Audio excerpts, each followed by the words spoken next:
সেটা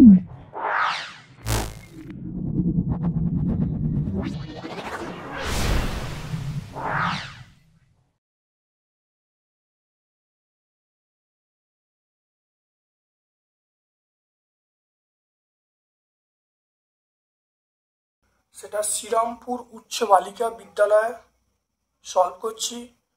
দেখো দুটো পার্ট, একটা ফিজিক্যাল সায়েন্স একটা লাইফ সায়েন্স, দুটো পার্টই সলভ করছি। খুব ভালো করে দেখো।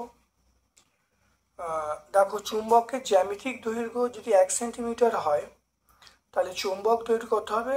অপশান বি হবে 0.86 হবে। ইলেকট্রিক বাল্বের কলিং বেলে আমরা কি ইলেকট্রিক কলিং বেলে আমরা তড়িৎ চুম্বক ব্যবহার করি।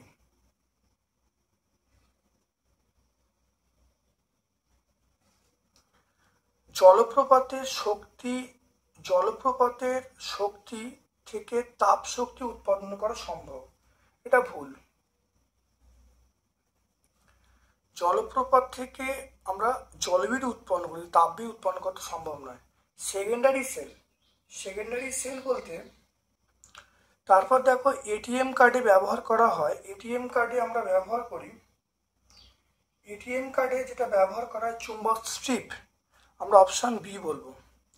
সুচিত্র ক্যামেরা বস্তু এবং ক্যামেরার মধ্যে দূরত্ব একই রেখে ক্যামেরার দৈর্ঘ্য বাড়ালে প্রতিকৃতি কি হবে?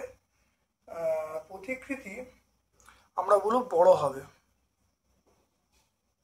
প্রতিকৃতি বড় হবে। পেরিস্কোপে প্রতিবিম্বের পার্শ্ব, এটা আমরা ঠিক বলবো। পরে বাল্বের ফিলামেন্ট ড্যাশ দিয়ে তৈরি। বাল্বের ফিলামেন্ট আমরা বলবো টাংস্টেন দিয়ে তৈরি। চলে এসো চুম্বক 2 দাগের প্রশ্ন, চুম্বক ক্ষেত্র কাকে বলে? একটা চুম্বকের চারপাশে যে অঞ্চল জুড়ে চুম্বকের আকর্ষণ বিকর্ষণ ধর্ম কাজ করে তাকে চুম্বক ক্ষেত্র বলবো। এটা আমরা টেক্সট বই 42-এ পাবো। তড়িৎ চুম্বক কাকে বলে? দেখো লোহার দণ্ডের ওপর অন্তরিত তামার তার জুড়ে ওই তারের মধ্যে দিয়ে সমপ্রবাহ পাঠালে লোহার দণ্ডটি চুম্বকে পরিণত হয় এবং তড়িৎ প্রবাহ বন্ধ করলে চুম্বকটি চুম্বকত্ব লোপ পায়। এই চুম্বককে তড়িৎ চুম্বক বলবো। আমরা 6-67 পেজে পাবো। তড়িৎ প্রবাহের তাপীয় ফল বলতে কি বোঝো? দেখো তড়িৎ প্রবাহের তাপীয় ফল, দেখো কোনো পরিবাহীর মধ্য দিয়ে তড়িৎ পাঠালে পরিবাহীটি উত্তপ্ত হয়ে ওঠে এবং তাপ উৎপন্ন করে, একেই আমরা বলবো তড়িৎ প্রবাহের তাপীয় ফল। উদাহরণ কি? বৈদ্যুতিক বাল্ব বলবো, বৈদ্যুতিক ইস্ত্রি বলবো, এইগুলো আমরা বলবো তড়িৎ প্রবাহের তাপীয় ফল।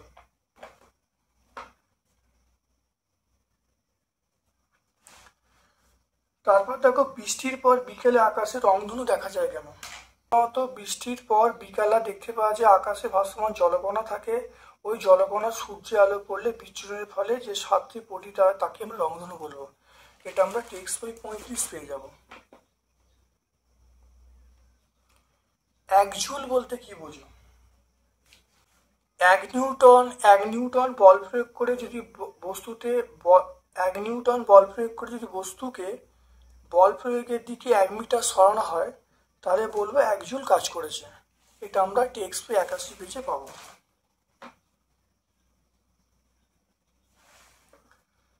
আকর্ষণের পূর্বে আবেশ হয়, ব্যাখ্যা করতে বলছে। দেখুন আকর্ষণের পূর্বে আবেশ হয়, এই পরীক্ষাটা বললেই কিন্তু উত্তর চলে আসবে।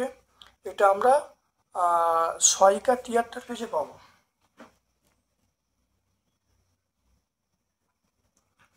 বৈদ্যুতিক সার্কিটে ফিউজ তারের ভূমিকা,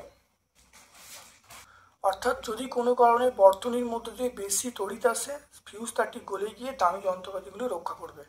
এটা আমরা টেক্সট বই 61 পেজে পাবো। এলইডির মধ্য দিয়ে তড়িৎ প্রবাহ পাঠালে কোন শক্তি কোন সূত্রে রূপান্তরিত হয়?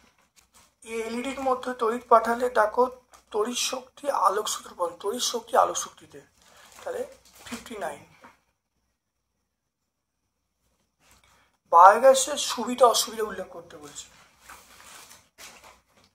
তাহলে বায়োগ্যাসের সুবিধাগুলি দেখো, 1 নম্বর হলো দেখো 1 নম্বর পয়েন্ট বলবো, বায়োগ্যাস প্ল্যান্টে উৎপন্ন গ্যাস গৃহস্থলীর কাজে লাগে। আর নাম্বার 2 হলো বায়োগ্যাস প্লাসে বিদ্যুৎ উৎপন্ন করা যায়।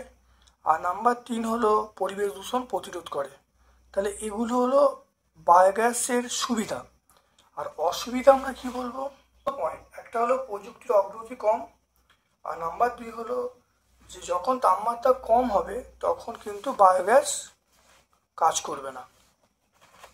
অর্থাৎ তাপমাত্রা বেশি থাকলে বায়োগ্যাস কিন্তু কাজ করবে। অর্থাৎ শীতকালে তাপমাত্রা কম গেলে গ্যাসের উৎপাদন কিন্তু কমে যাবে, এটা আমরা বলবো।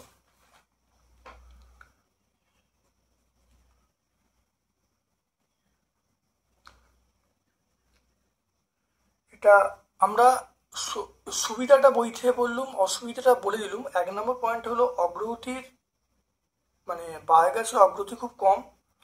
নাম্বার 2 হলো তাপমাত্রা খুব কম হলে বায়োগ্যাস উৎপাদন কিন্তু অনেক কম হবে। এরপর চলে এসো লাইফ সায়েন্সের পোর্শনে। মূলের ডগায় টুপির মতো অংশকে ড্যাশ বলে?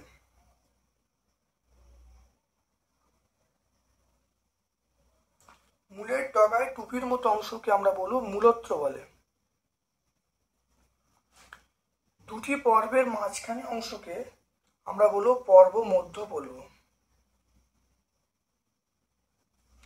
একটি গুচ্ছিত ফলের উদাহরণ আমরা আতা বলবো। একটি আদর্শ ফুলে কটা স্তবক থাকে? এটা 4টি স্তবক থাকে। সেপটিক ট্যাঙ্কে যে গ্যাস নির্গত হয় সেই গ্যাসটার নাম আমরা বলবো H2S। সেপটিক ট্যাঙ্কে গ্যাস তার নাম হলো H2S। মোটরের পত্রাকর্ষ আমি বলবো আরোহণে সাহায্য করে, এটা 1 নম্বর। যৌগিক ফল আমরা এঁচড় বলবো। অ্যান্টিবায়োটিক এটা বলবো সেফালোস্পেরিন।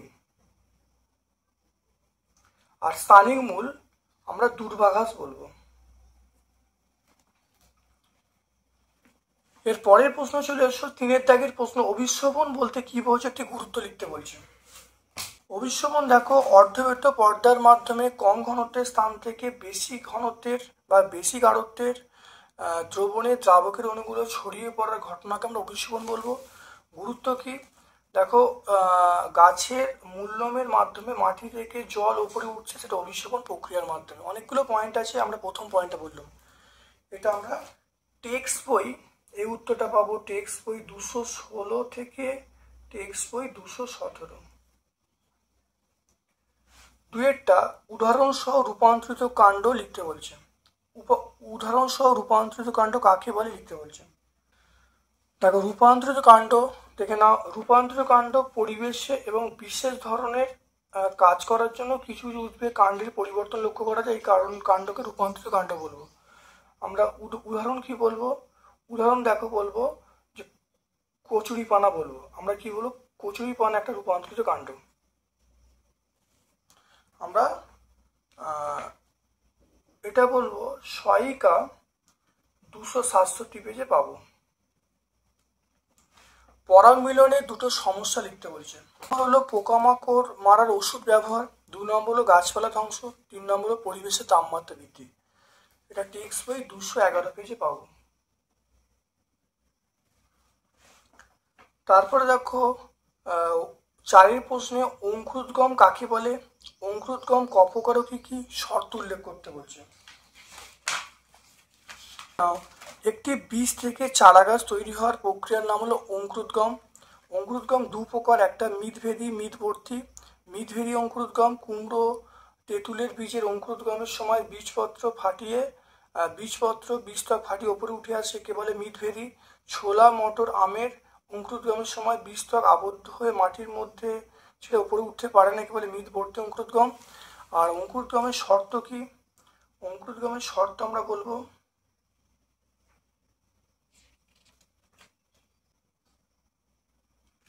একটা হলো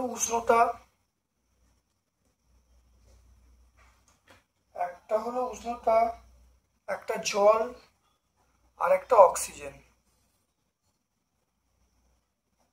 উষ্ণতা, জল এবং অক্সিজেন। একটু ব্যাখ্যা যদি করো তাহলে উষ্ণতা ব্যাখ্যা করবে, জল ব্যাখ্যা করবে এবং অক্সিজেন ব্যাখ্যা করতে পারো। তাহলে আমরা টেক্সট বই 218 থেকে 220-তে পাবো। টেক্সট বই আমরা 218 থেকে 220-র মধ্যে সমস্ত উত্তরগুলো পেয়ে যাব। তাহলে আজকে আমরা 7 নম্বর স্কুলটা সম্পূর্ণ ব্যাখ্যা করলাম। আশা করি তোমরা প্রত্যেকটা উত্তর পেয়েছ। আমার পক্ষ থেকে সকলকে ধন্যবাদ এবং শুভ কামনা জানাচ্ছি। Thank you.